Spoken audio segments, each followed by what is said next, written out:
Hello বন্ধুরা, সুপর্ণার হেসেলে সবাইকে স্বাগত। বাঙালির প্রথম পাতের পরিচিত একটি আইটেম হলো শাক। আর এই শাকের মধ্যে গ্রাম বাংলার সবচেয়ে পরিচিত শাক হলো ঢেঁকির শাক।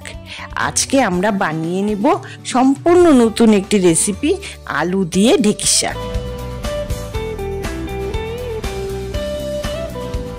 এর জন্য প্রথমে ঢেঁকির শাকগুলোকে ভালোভাবে বেছে নেব। বন্ধুরা, ঢেঁকির শাকে অনেক সময় সবুজ সবুজ শুয়োপোকার মতন পোকা থাকে, তাই একটু ভালোভাবে বেছে নিতে হবে। তারপর ঢেঁকির শাকগুলোকে জল দিয়ে ভালোভাবে ধুয়ে কেটে নিতে হবে।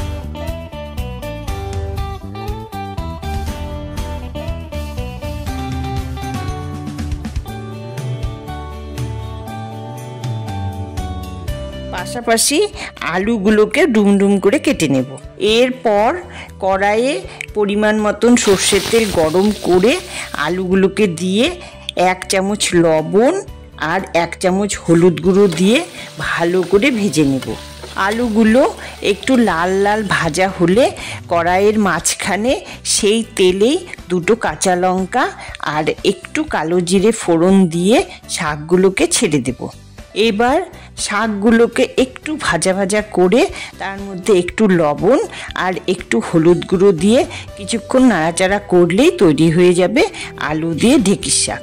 তো বন্ধুরা, কেমন লাগলো আজকের রেসিপিটি কমেন্ট করে জানিও, আর ভালো লাগলে চ্যানেলটি সাবস্ক্রাইব করতে ভুলো না কিন্তু।